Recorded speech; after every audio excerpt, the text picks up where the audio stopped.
LPT, never go swimming in your clothes. Staying alive pro tip. Saved a guy from drowning yesterday afternoon.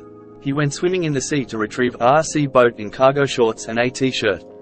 It was the second time this happened for me. 2 years ago I saved child from drowning in a river. Child was wearing denim shorts and a t-shirt. Parents couldn't swim. Both of these people were exhausted and moments away from disappearing in front of me. It's scary swimming towards someone not knowing if you'll be able to find them if they slip under the water before you can get there. They could not swim, or even float to save themselves because they were wearing clothes that become like heavy chains when wet. Also, should you ever need to help someone in distress, strip down to your undies and grab something that floats first. A drowning person is dangerous, and will drown you as well. Felt compelled to make a public service announcement. A pair of jeans with the legs tied together and filled with air make a surprisingly effective flotation device, if that's what you're removing before jumping in and don't have anything better.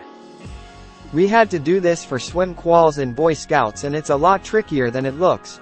Remember, you have to do this while treading water the whole time, which was exhausting. A SEAL wouldn't have any problem, but a half-ass definitely would. A key part of learning this in Boy Scouts was practicing in a supervised pool before needing to do it, because it's actually pretty tricky to get right. Yes, thank you. I fell into the water during a canoe trip once and was shocked at how impossible it was to swim to the shore. I was wearing cargo shorts, a t-shirt and tennis shoes. That was also the last time I was in a boat without wearing a PFD. Just like you said, once my clothes were wet, they felt like heavy chains. Someone reached out and grabbed me. Otherwise, I was going to have to kick everything off to keep from. Was very scary, but also a very good teaching moment. Don't expect to swim if you are fully clothed. An excellent tip. They made us swim 100 meters, maybe more, fully clothed in high school as part of doing the bronze level life-saving course, which was just part of phys ed. It was part of saving yourself if you get knocked overboard or something. So first thing was to drop your shoes to the bottom of the pool. What followed was the most exhausting 15 minutes of my life. Don't think I could do it now. If you have a choice, never enter the water fully clothed. Not a Navy SEAL trick. Literally everyone in the Navy learns how to do this. Source: I had to do this and I'm just a doctor and never been on a ship. No idea why, but they taught us this in high school gym class. Everyone had to jump in the pool fully clothed and learn how to turn your clothes into a life vest. When I went to college, it didn't seem like anyone else was taught this. This might be why in the Netherlands it is common in swimming lessons to have days where you swim with clothes on. Thanks for sharing your story.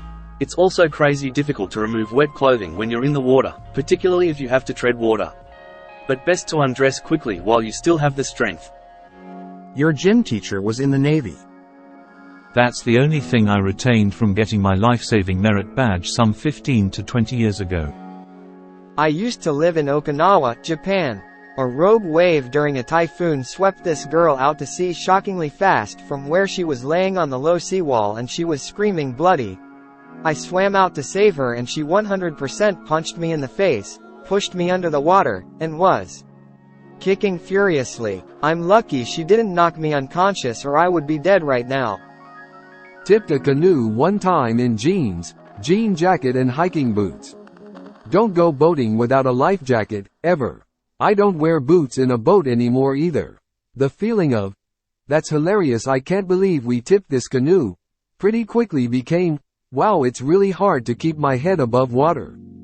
And it was a scary lesson. Yep, that's scary. The boots especially. Be like strapping bricks to your feet. I hated those days.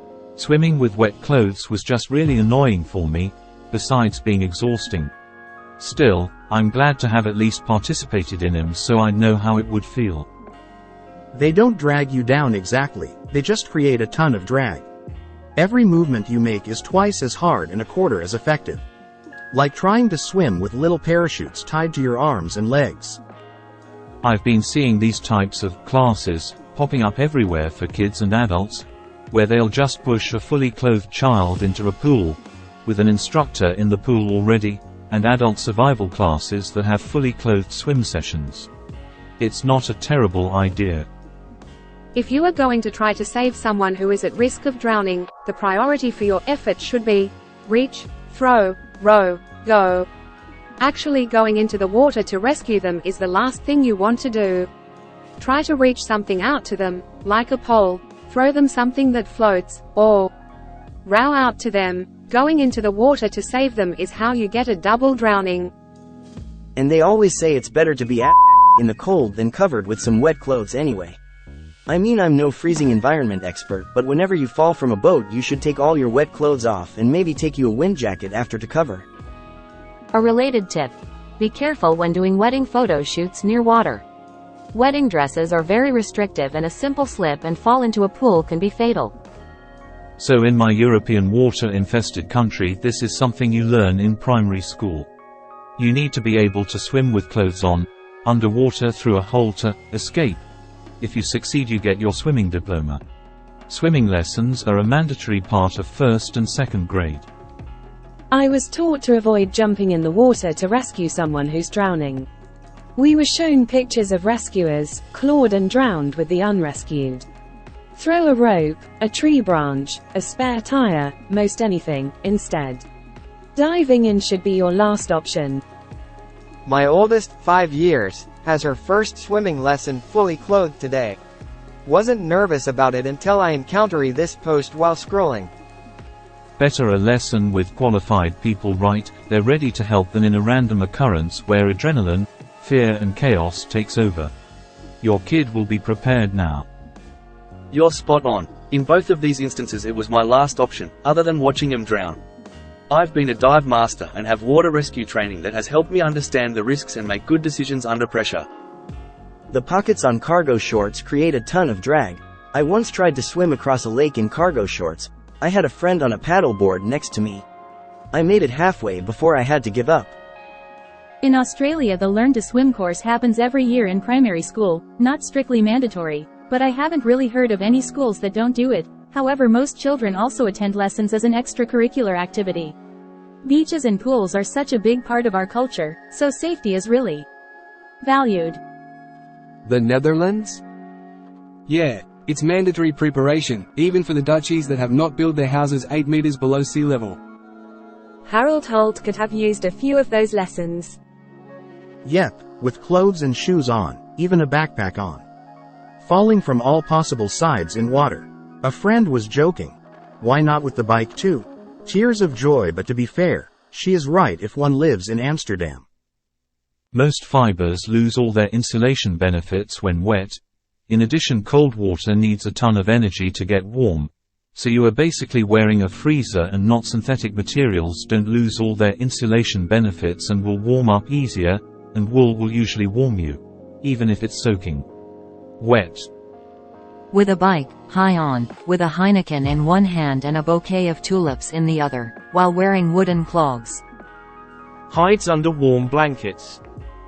I wish they did that here in Canada. Most parents take their kids for swimming lessons, but it's not necessary, and I think it so should be.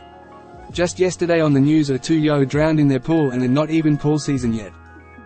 When I was growing up, I was on the swim team. Grew up in a beach town. Even had a pool in backyard. In the army I did a swimming survival drown proofing thing. First time in the drink with full uniform and boots. My it was exhausting. What I thought was going to be an easy day in the pool wore me out. Even as fit as I was then, it was crazy how heavy I felt in the water where I used to feel free and light. Greater than tip to Canoe and Tyler too. Greater than don't go boating without a life jacket. And maybe even more important reason for this. No matter how well you swim, for all I care you're an Olympic gold medalist, if the canoe or boat hits your head while falling off and knocks you out, you're dead without a vest. I'm a very strong swimmer. I used to compete in long-distance NCAA, and I've had specific training on surviving if I accidentally fall into the water in regular clothing. If I'm going boating, I'm wearing swim trunks, water shoes, a light t-shirt, and a life jacket. Doesn't matter what kind of water I'm on, calm pond or choppy open water. It's just a needless risk to not wear the right gear. If I'm in a small boat, I just act like I'm assuming I'm going to go into the water in the least convenient spot possible. Hopefully they showed you how to use your pants and shirt as flotation devices. Shirt. Catch a big air bubble under it and float like an otter. Pants. Tie the ankles shut, scoop full of air, and ride it like a Greater than pants. Tie the ankles shut, scoop full of air, and ride it like in Boy Scouts. They taught us to wrap it around your neck like one of those airplane neck pillows. Yes, it's very hard to swim in a vest because they're designed to roll you on your back.